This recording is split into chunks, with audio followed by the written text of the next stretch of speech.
성경에는 참 많은 기도, 감동적인 기도, 또 능력의 기도, 강력한 기도, 이런 기도들이 많이 나옵니다. 그런데 그 기도들 중에서 가장 감동적이고 가장 심오하고 가장 중요한 기도가 오늘 말씀 가운데 나와 있습니다. 예수님께서 이제 십자가의 죽음을 앞두고서 제자들과 함께 겟세마네 동산으로 가셔서 피땀 흘려 기도하시는 말씀이 되어집니다. 그런데 오늘 기도하는 예수님의 모습이 예전과 달라요. 그래서 이것이 정말 예수님의 모습인가 하고 의심할 정도로 그렇게 다른 모습을 보여주십니다. 왜냐하면은 이전에 볼 수 없었던 아주 깊은 고뇌와 슬픔과 고통 가운데 기도하고 있는 그런 모습이신 거예요. 심지어 히브리서 5장 7절 말씀 가운데 보면은 심한 통곡과 눈물로 기도하셨다, 그렇게 나와요. 예수님께서 통곡하며 눈물 흘리며 겟세마네 동산에서 기도하신 거예요. 야, 이게 예수님의 모습 맞는가 싶은 그런 생각이 들 정도가 되어지는 거죠.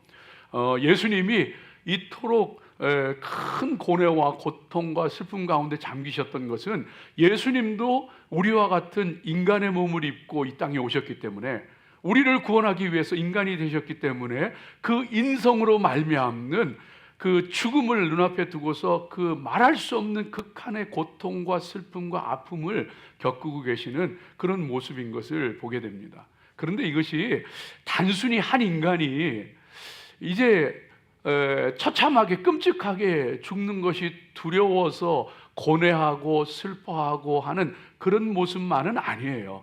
예수님이 그런 분 아니거든요. 그럼 왜 이렇게 하시느냐 하면은 그 죽음이 그냥 한 사람의 죽음이 아니고 모든 인생들의 죄를 다 홀로 짊어지시고 그리고서는 대신 죽어주시는 죽음이었기 때문에 그래요. 그건 더 적극적으로 얘기하면은 우리가 받아야 될, 우리의 죄로 말미암아 우리가 받아야 될 저주를 예수님께서 그 저주를 하나님께 대신 받으시고 하나님께 버림받으시고 그리고 일시적이나마 하나님과 단절되시는 그런 그 고통을 겪으셔야 했기 때문에 이렇게 정말로 고통과 슬픔 가운데 잠기셨던 거예요. 그래서 예수님께서 십자가에서 죽으실 때의 가장 칠언 가운데 하나가 엘리 엘리 라마 사박다니, 나의 하나님 나의 하나님 어찌하여 나를 버리시나이까. 하나님께 버림받아야 되는 우리들인데, 저주받고 영원한 멸망 가운데 처하게 될 우리들인데, 그 우리를 대신해서 하나님께 저주받고 버림받고 그 정말 단절되시는 그 아픔을 내뱉은 말이 바로 엘리 엘리 라마 사박다니 하는 말씀이 되어지는 겁니다. 그래서 예수님께서 이토록 통곡과 눈물로 큰 슬픔과 고통 가운데 기도하고 있는 모습인 것을 보게 되어집니다. 저와 여러분이 오늘 이 말씀을 통해서요, 정말 십자가의 죽음, 그 고통스러운 죽음까지라도 마다하지 않으신 그 예수님의 사랑, 우리를 위한 사랑, 하나님 아버지 앞에 정말 죽기까지 복종하시고 순종하신 절대적인 그 순종, 그 하는 기도를 바라보면서 정말 감사하지 않을 수가 없어요. 우리 예수님께 감사하지 않을 수가 없고 그 이름을 높이지 않을 수가 없는 거예요. 그래서 오늘 저와 여러분이 이 말씀을 함께 살펴보면서 은혜 나누기를 원하고, 더 나아가서 정말 하나님이 기뻐하시는 기도의 사람들로, 이 예수님의 기도하는 모습을 통해서 하나님 기뻐하시는 기도의 사람들로 세워지기를 먼저 주의 이름으로 축복합니다. 모두 하나님이 기뻐하시는 기도의 사람들 되세요. 자, 첫 번째 오늘 말씀을 보면은요, 우리가 정말 깨닫게 되어지는 것이 정말 성도는 기도에 전심전력하고 힘쓰는 성도가 되어야 합니다. 정말 기도에 진심인 사람들 돼야 돼요. 정말 기도에 힘쓰는 사람 돼야 해요. 왜냐하면 예수님이 십자가를 앞에 두시고 겟세마네 동산의 기도에서 우리에게 그걸 보여주셨어요. 오늘 기도하시는 모습이요, 그냥 예사로운 기도가 아니에요.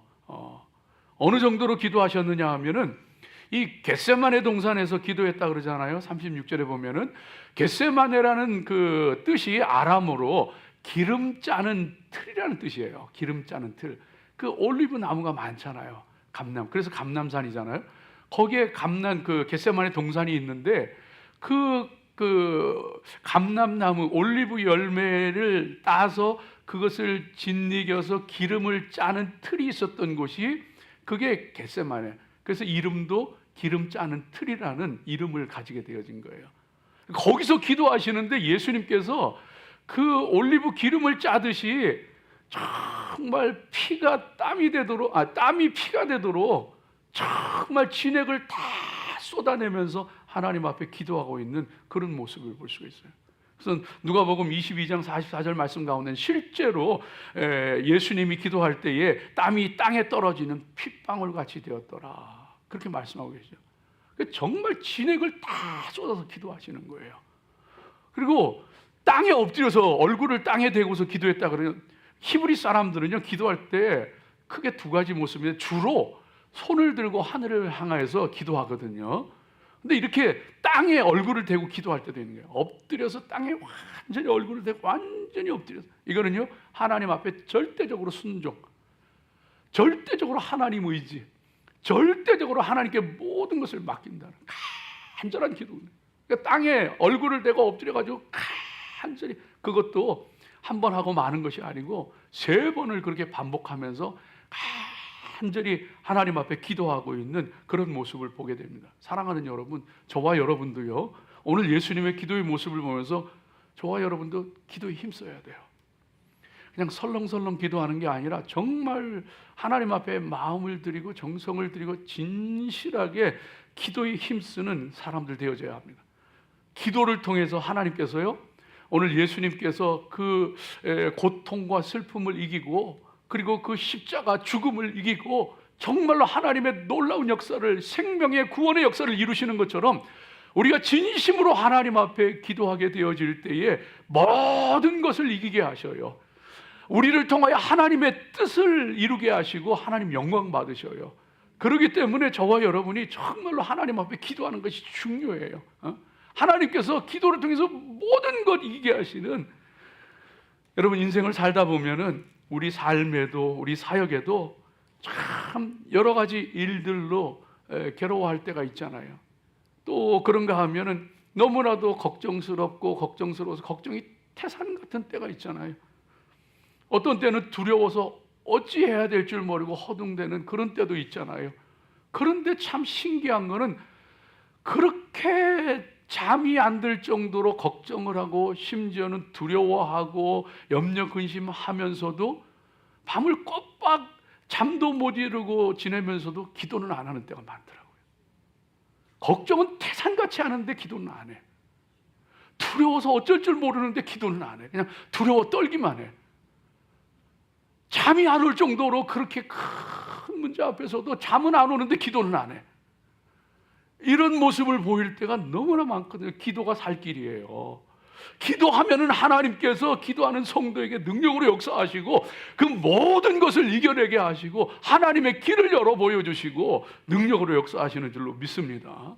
참 놀라운 것이요, 기도를 통하여서 오늘 예수님의 이 기도하는 모습을 통하여서 우리에게 깨닫게 하시는 것이 있는데, 그 예수님조차도 기도를 통하여서 예수님의 그 모습이 변화되더라고요. 마음이 변화돼. 여러분 이게 신기하지 않아요? 하나님의 아들이신데, 하나님이신데, 모든 걸 알고 모든 걸 하실 수 있는 하나님이신데, 그런데도 인성을 입고 우리를 구원하기 위해서 육신을 입고 이 땅에 오셨기 때문에요, 오늘 예수님께서 기도하는 걸 통해서 그 모습이 변화돼요. 처음에 기도하실 때에는요, 오늘 말씀 39절에 나오는 것처럼 만일 할만하시거든 이 잔을 내게서 지나가게 하옵소서. 할만하시면은, 할 수 있으면은 좀 지나가게 해주십시오, 이렇게 기도합니다.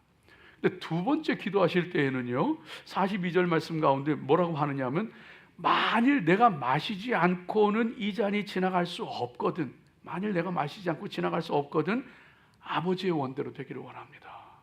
이게 같은 말이지만은요 달라요. 조금씩 하는. 세 번째는 동일하게 기도하셨다 그러잖아요. 처음에는 할만하시거든 이 잔이 지나가게 하옵소서. 그러나 내 원대로 말고 아버지 원대로 하옵소서. 두 번째 기도할 때에는요, 내가 마시지 않고는 이 잔이 지나갈 수 없다면은 아버지 원대로 하옵소서. 어느 정도 수용하고 계신, 어느 정도 따라가고 계신. 세 번째는 동일하게 기도하시고, 그리고서는 마지막 기도하신 다음에는 제자들 앞에 나가서 의연한 모습으로 일어나 함께 가자. 나를 파는 자 가까이 왔다 하면서 담대하고 의연하게 서는 예수님의 모습인 것을 보게 되어집니다. 제자들을 대하는 모습도 달라요. 처음에는요, 기도하고 할 수만 있거든 이 잔이 지나가게 하옵소서, 지나가게 해달라고 기도하시던 예수님이 제자들 보고서는요, 너희가 나와 함께 깨어서 1시간 동안도 기도할 수 없느냐? 이 1시간, 원아워를 얘기하는 거예요. 1시간도 정말 깨어서 기도할 수 없냐? 그러면서 책망조로 예수 제자들을 나무랬어요. 말씀하세요. 근데 두 번째 기도할 때는요, 침묵하셔요. 아무 말도 안 하셔요. 그냥 잠자고 졸고 있는 잠에 빠진 제자들 보시면서 그냥 침묵하셔요. 세 번째 기도하고 나셔서는요, 그 제자들을 바라보면서 45절 말씀 가운데 보면은 이제는 자고 쉬라. 뭐 진짜 잘하는 얘기가 아니고 이제는 됐다 그러면서 그러시는 거예요. 제자들도요, 제자들을 향한 마음에도 연민의 마음이, 연약한 제자들을 향한 연민의 마음이 더 강해지는 그런 그 모습인 것을 보게 되어집니다. 여러분이 예수님이 기도하시는 것 가운데 예수님의 모습이 변화되었다는 거 하는 게 저와 여러분에게 얼마나 큰 은혜가 되는지 몰라요. 왜 그런지 아세요? 살다 보면은요, 마음이 막 무너지고 흔들리고 허물어지는 그런 때가 있거든요. 그때 기도해야 될 때예요. 그때 기도를 통해서 예수님의 마음이 의연하고 담대해지셨던 것처럼, 하나님의 뜻을 붙잡으셨던 것처럼 그 흔들리던 무너지던 마음이 담대하게 세워져가는 거예요. 감당하기 어렵고 힘든 일로 고통 속에서 허우적거릴 때 있잖아요. 도저히 감당할 수 없고 내 힘으로 어찌할 수 없고 막 그래서 허우적거릴 때, 그때 기도할 때예요. 그 하나님께서 그때 내 마음을 의연하게 담대하게 세우셔요. 그 어떤 것도 이길 수 있도록 단호하게 하시고 힘과 용기를 주시고 하나님의 능력으로 함께 하시는 그런 그 귀한 모습인 것을 보게 되어집니다. 여러분요, 다윗이 사울 왕에게 자기를 죽이려는 사울 왕에게 쫓겨서 얼마나 숱한 시간을 도망다니면서 정말로 연명하면서 고통스러운 시간을 지났어요. 하루 이틀도 아니고 1, 2년도 아니고 그 오랜 시간을 고통 가운데 극심한 정말 그 환난 가운데 있게 되어졌을 때 다윗의 마음조차도 허물어지더라고요. 그걸 잘 기록하고 있는 게 시편 13편 말씀이거든요. 시편 13편 말씀 가운데 보면은요, 그 말씀 가운데 여호와여 어느 때까지니까 나를 영원히 잊으시나이까, 주의 얼굴을 나에게서 어느 때까지 숨기시겠나이까. 다윗과 같은 믿음의 사람들요, 그 마음이 완전히 허물어져 버린 거예요. 그래가지고 하나님 도대체 언제까지 이래야 됩니까? 하나님 나를 잊으셨습니까? 비탄과 탄식이에요. 비탄과 탄식. 근데 놀라운 것은요, 시편 13편은 6절의 짧은 시이거든요. 1절, 2절에 그렇게 막 통곡하고 탄식, 비탄 쏟아내요. 3절, 4절에는 하나님 앞에 기도해요. 그 기도를 하고 5절, 6절이 되면은요, 구원의 하나님을 찬양을 해요. 그 마음, 무너져 내리던 마음이요, 나는 오직 주의 사랑을 의지하여 싸우니 나의 마음은 주의 구원을 기뻐하리이다. 내가 여호와를 찬송하리니 이는 주께서 내게 큰 은덕을 베푸심이로이다. 담대하게 서서요, 하나님의 구원을, 앞으로 이루어질 하나님의 구원을 찬양하고 하나님을 높이고 하나님께 영광 돌리고 있어요. 사랑하는 여러분, 기도하세요. 마음이 무너질 때 기도하세요. 내 힘으로 감당할 수 없을 때 기도하세요. 길이 안 보일 때 기도하세요. 하나님께서 무너지는 마음을 붙잡아 주시고 하나님이 능력으로 역사하시고 하나님의 역사를 이루어 가시는 거예요. 그리고 기도하면 기도할수록요, 사람을 덜 의지하게 돼요. 사람을 덜 의지하게 돼요. 사람을 보는 눈도 달라져요. 예수님도 처음에는 1시간 동안도 네가 깨어서 너희와 나와 함께 1시간도 깨어서 있을 수 없더냐 하시잖아요. 그 다음에 침묵하셔요. 그 다음에 이제는 자고 쉬어라. 사람을 대하는 마음도 더 여유로워지고요, 사람을 대하는 모습도 더 관용이 넘치게 되어지고 달라지는 거예요.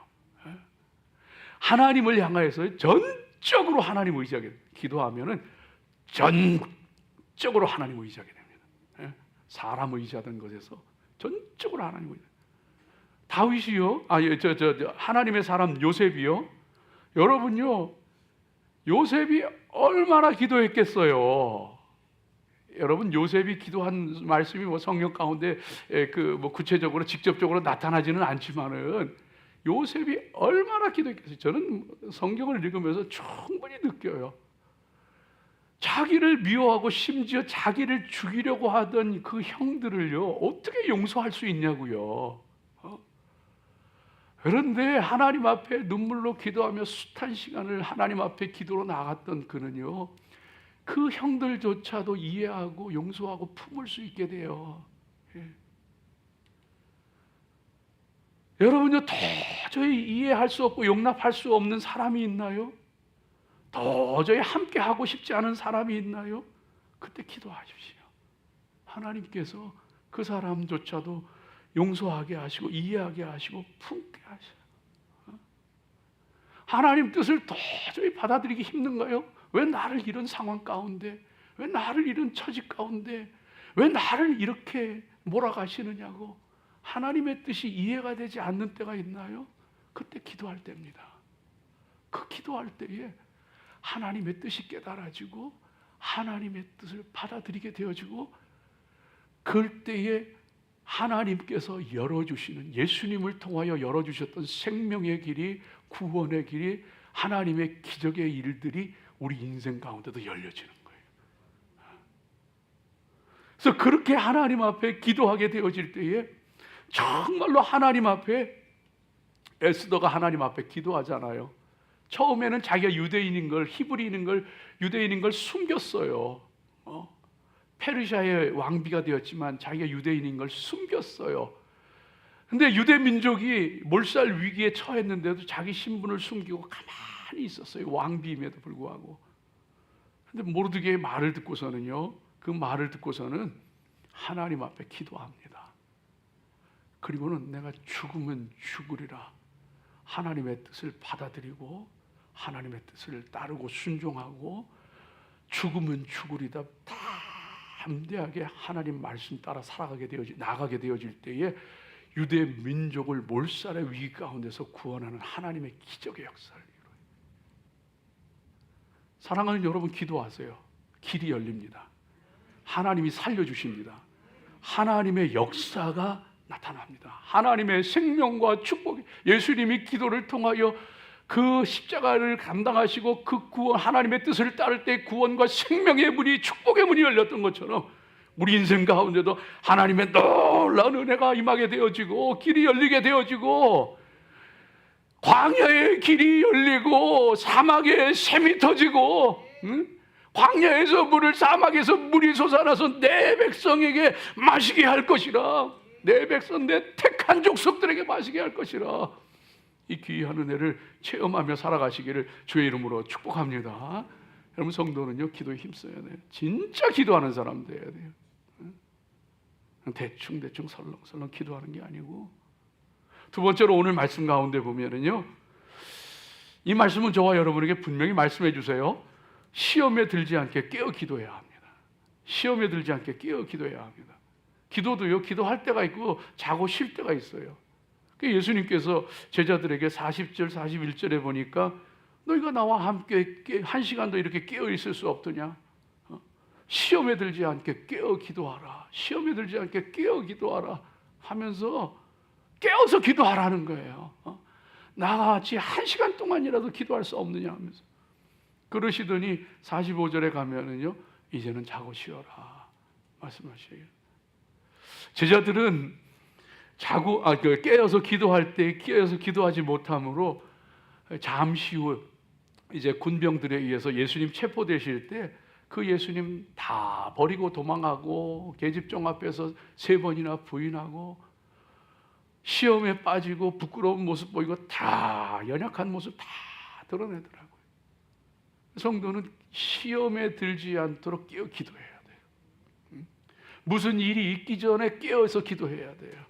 큰 일을 앞두고 하나님 앞에 깨어 기도해야 돼요. 하나님 앞에 맡기며 기도해야 되는 거예요. 이 진리를 모르면은요, 제자들처럼 부끄러움 다 당하고 예수님 마음 아프게 하고 그제서야 주님 찾게 되는 거예요. 예수님께서 여러분 생각을 해보세요. 예수님께서 12제자 중에 한 사람은 예수님 팔러 갔고 11제자를 데리고 겟세마네 동산에 올라가셔서 기도하는데 8사람은 너희는 여기 앉아있으라 하고 하시고 3사람은 베드로와 야고보와 요한은 함께 더 올라가셔서 여기서 너희는 깨어서 기도해라 하고서 내가 정말로 심한 고통 가운데 있으니 기도해라 하시면서 기도하게 하시고 예수님은 또 돌 던질 만큼 더 올라가셔서 떨어지셔서 그리고 기도하시는 거예요. 근데 기도하시는데 여러분 기도를 열심히 하면은 누가 옆에서 뭐라 그래도 몰라요. 근데 기도 정신 차리고 안 하면 자꾸 남의 소리만 들려. 옆에 있는 사람 기도 소리만 자꾸 들려가지고 아유 김 집사가 무슨 일 있나? 박 집사가 무슨 일? 이 생각만 하는 거예요. 근데 예수님이 기도하다가 말고 내려오셔요. 왜 기도 안 하느냐? 예수님이 기도하면 집중적으로 깊이 기도하시는데 왜 내려오시는 말이에요? 그것도 한 번도 아니고 2번도 아니고 3번이나 왜 내려오시는 말이에요? 제자들 기도 안 하는 거 책망하려고요? 기도 하나 안 하나 점검하려고요? 아니에요. 제자들에게 너희는 지금 깨어서 기도해야 될 때다. 너 기도해야 된다. 알려주시려고 기도하다가 내려오셔요. 기도하라고 알려주시는 거예요. 깨워주시는 거예요. 사랑하는 여러분, 저와 여러분이 하나님 앞에 정말로 깨어 기도할 수 있는 믿음의 사람들 되어야 할 줄로 믿습니다. 시험에 들지 않게 깨어 기도해야 되는 거예요. 인생에 염려되고 힘든 일이 있죠. 또 정말로 앞일을 알 수 없는 불확실하고, 지금 시대는 그렇거든요. 불확실하고 염려되고 또 한치 앞을 알지 못하는 그런 그 상황 가운데 살아갈 때가 있거든요. 그때 기도하십시오. 큰일이 앞에 있습니까? 정말로 불확실한 시대를 살아갑니까? 어찌해야 될지 모르겠습니까? 그때가 기도할 때예요. 그때 깨어 기도하는 사람은 시험에 들지 않지만은 그때 기도하지 않는 사람은 시험에 빠지는 거예요. 넘어지고 실족하는 거예요. 에스라가 바벨론 포로에서 이제 돌아오게 되어지는데 2차 귀환을 하잖아요. 2차 귀환할 때에 하나님 앞에 그 제사장과 레위인들과 또 느다님 사람들과 이 사람들을 데리고 오면서 또 백성들을 데리고 오면서 하나님 앞에 금식하며 기도합니다. 지금처럼 교통수단이 길이 좋고 교통수단이 좋던 때가 아니잖아요. 가다가 도적들을 만날지 무슨 일을 당할지 어떤 그 병에 걸릴지 어떤 사고를 당할지 아무도 모르는 하나님 앞에 금식하며 기도합니다. 하나님, 우리 고국으로 돌아가는데 하나님 함께 해주세요. 하나님 동행해 주세요. 순탄하게 가게. 하나님께서요 그들을요 도적대로부터서도 전염병으로부터서도 사고로부터서도 그 모든 것과 다 막아주시고 하나님께서 인도하셔요. 사랑하는 여러분, 저와 여러분이 깨어 기도할 수 있는, 시험에 들지 않게 깨어 기도하고 기도할 때의 시험조차도 이길 수 있는 힘도 주시고 뛰어넘을 수 있는 능력도 주시고 피할 길도 열어주시는 하나님 은혜 가운데 담대하게 나가시기를 주의 이름으로 축복합니다. 우리가 깨어 기도하면은요 우리 영이 우리를 이끌어가요. 근데 우리가 깨어 기도하지 않잖아요. 우리의 혼이 우리를 이끌어가요. 그래서 내 감정에 따라서, 내 생각하기에 옳은 길에 따라서, 내 생각하기에 그 좋은 것을 따라서, 그리고서는 살아가는 거예요. 나는 잘한다고 하는데 하나님의 마음을 아프게 하고 하나님 뜻과는 상관이 없어. 깨어 기도할 때 우리 영이 살고 우리 영이 우리를 이끌어가요. 그때 내가 내가 잘못된 길로 가고 있구나. 내가 고집 부리고 있구나. 이게 하나님의 뜻이구나. 깨닫게 되어지는 거예요. 깨어 기도해야 되는 거예요. 시험에 들지 않게 깨어 기도해야 되는 거예요.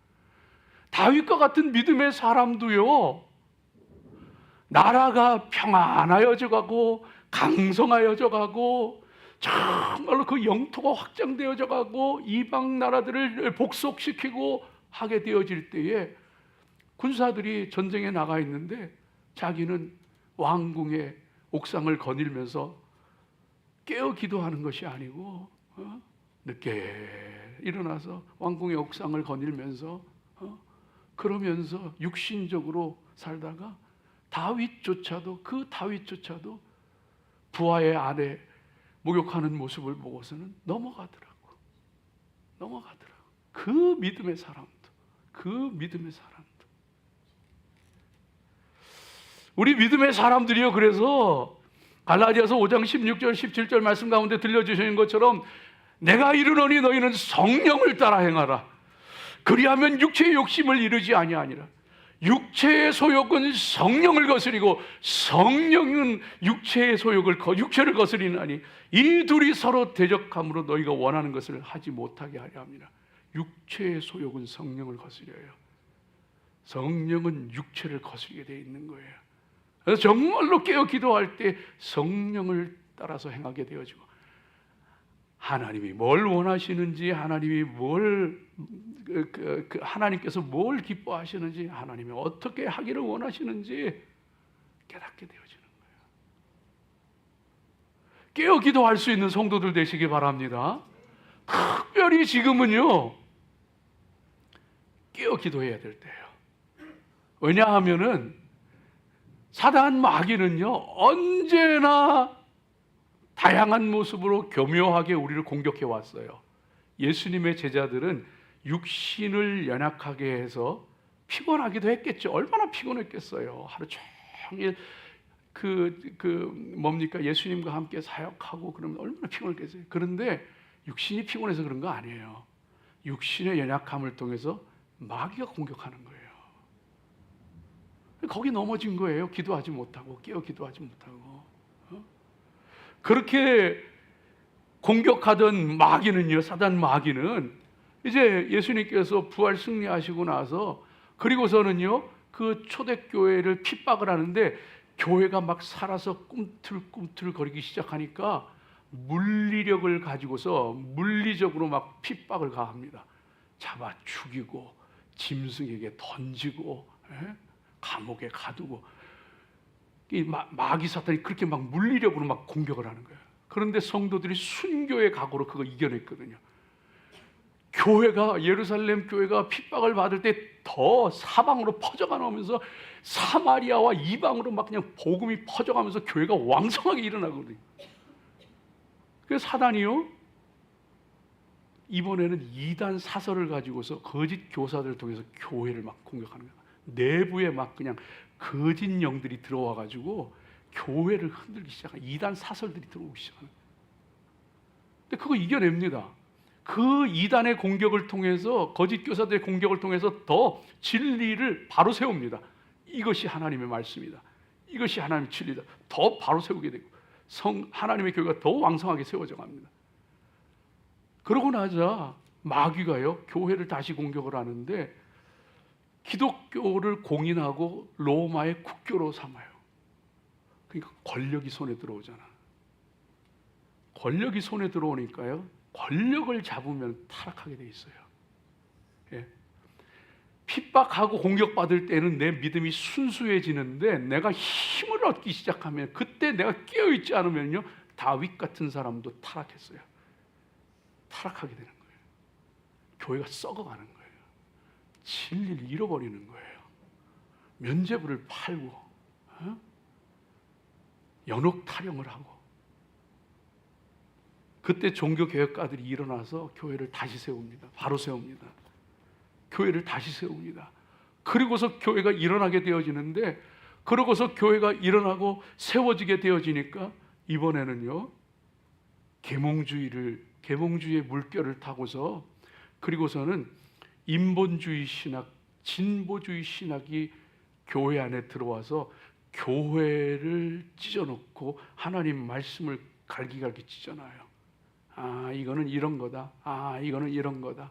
아, 그건 진짜 그런 기적이 일어난 게 아니고, 아, 그건 진짜 그런 일이 있었던 게 아니고 하면서 인본주의적으로 해석하고 진보적으로 해석해가지고 성경을 갈기갈기, 이건 하나님 말, 이건 예수님 말씀, 이건 예수님 말씀 아니고 하면 갈기갈기 다 찢어놔요. 그 속에서도 교회가 다시 복음으로, 다시 말씀으로 들어갑니다. 그러고 나서 뭘 가지고 공격해 들어오는지 알아요? 물질주의, 세속문화, 물질주의를 가지고 교회를 더럽히기 시작하는 거예요. 세속문화로 더럽히기 시작하는 거예요. 오늘날은요, 오늘 특별히 지금 저와 여러분이 서 있는 이 시점에는요, 과학기술과, 엄청난 과학기술과 급진적인 사상이 우리 교회와 성도들을 공격하고 있어요.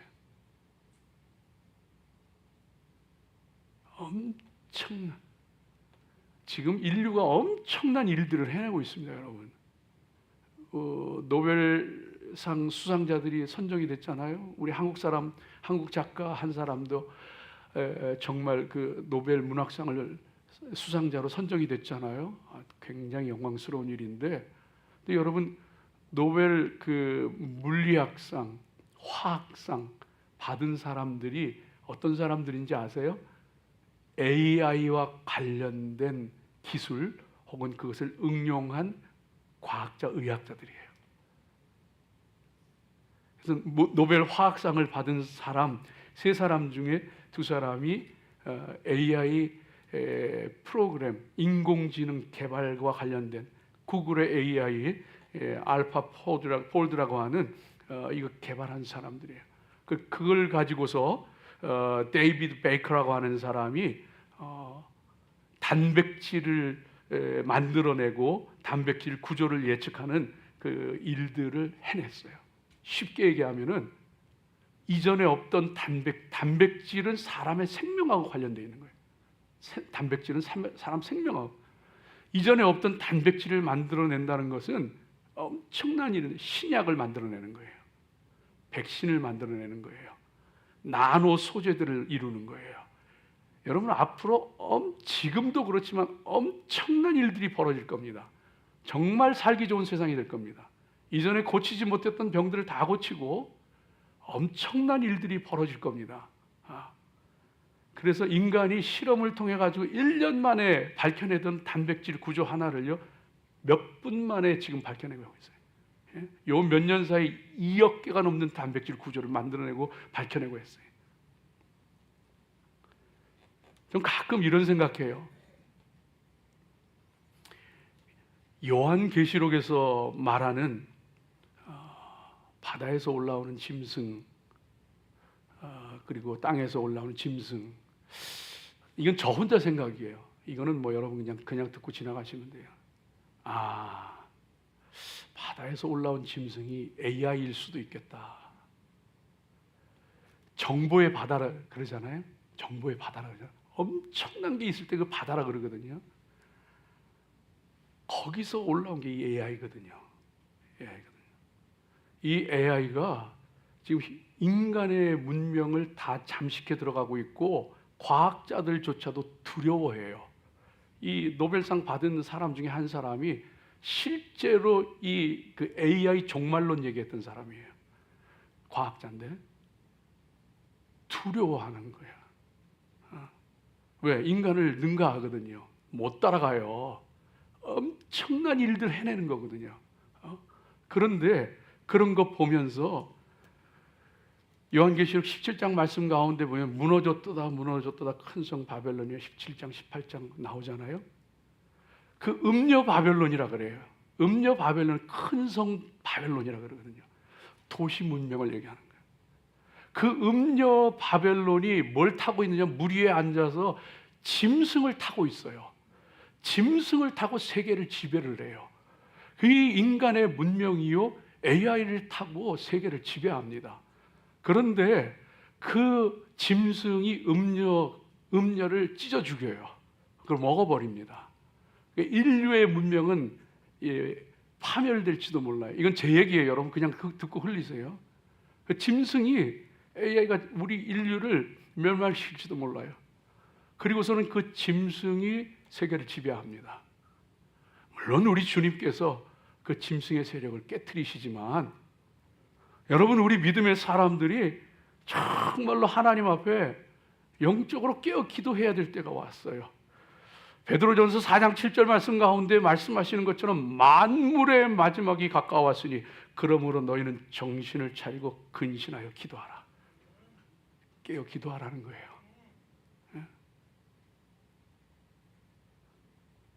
이게 뭐다, 이게 짐승이다, 이게 무슨 육룡이다, 그런 것 떠나서 만물의 마지막이 가까웠으니 너희는 정신을 차리고 깨어 근신하며 기도하라. 마지막 세 번째 짧게 말씀드릴게요. 내가 있어야 할 자리가 있고 내가 있어서 기도해야 할 자리가 있습니다. 거기서 기도해야 합니다. 여러분 이거 잊지 마세요. 예수님께서 왜 세 제자만 함께 더 멀리 깊이 높이 나아가셨습니까? 예수님 그 세 제자에게 더 많은 은혜를 체험하게 하셨어요. 회당장 야이로의 딸을, 죽은 야이로의 딸을 살릴 때 이 세 제자들을 데리고 가셨어요. 죽은 사람이 살아나는 걸 눈으로 보게 하셨어요. 변화산상에서 예수님이 빨래하는 사람이 희게 할 수 없을 정도로 놀랍게 변화되고 모세와 엘리야와 얘기하는 걸 경험한 것이 이 세 사람이에요. 제자들 중에 이 세 사람이에요. 이 세 사람에게 겟세마네 동산에 함께 더 높은 곳으로 데리고 올라가셔서 기도하셨어요. 여러분 세상에는 하나님께서 더 많은 것을 보게 하고 더 많은 걸 체험하게 하고 하는 사람이 있어요. 그런데 교만할 필요 전혀 없어요. 그 사람은 더 많이 기도하라는 거예요. 더 깊이 기도하고 더 하나님 앞에 깨어 기도하라고 하나님께서 그런 일들을 보게 하시고 듣게 하시고 체험하게 하시는 거예요. 그래서 이 세 사람은요, 베드로는요 이방 선교의 문을 열어요. 야고보는 최초의 순교자가 되어져요. 요한은 놀라운 영적 세계를 열어 보여줍니다. 하나님 앞에 여러분 때때로 왜 내 인생은 이렇게 고달픈가? 왜 나는 이렇게 살아야 되냐? 아니에요. 하나님께서 당신 사랑하시고 그건 사명이고 축복이에요. 남들보다 더 귀한 것을 알게 하시고 보게 하고 체험하게 하실 때는요 더 주님 위해서 살고 더 주님 앞에 기도하고 더 주님의 영광 나타내라는 거예요. 그런데 그 세 제자만 있는 게 아니라 그 밑에 있는 8제자가 있어요. 너희는 여기에 앉아 있으라 36절에 말씀하시잖아요. 그리고 세 제자를 데리고 올라가셔요. 그 8제자는 그러면 놀았을까요? 쉬었을까요? 뭐 했을까요? 거기 있게 하신 이유가 있는 거예요. 뭔지는 몰라요. 지나가는 사람이 예수님 기도를 방해하는 걸 막았을 수도 있을 거고요. 그들이 그곳에서 자기에게 맡겨주신 일들을 감당하라고 예수님께서 그들에게 거기 있게 하신 거예요. 그들이 놀았겠어요? 그들도 거기에서 기도했을 거예요. 자기에게 거기에서 그 자리에서 필요한 일을 했을 거예요. 그 자리에서 필요한 역할을 감당을 했을 거예요.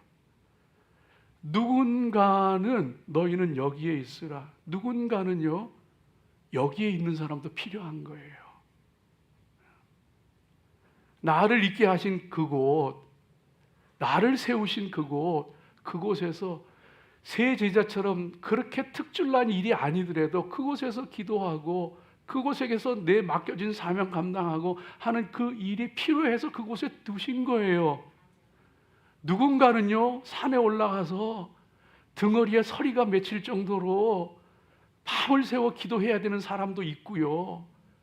누군가는 따뜻한 방에서 자식 새끼의 발을 잡고 기도해야 되는 사람도 필요한 거예요.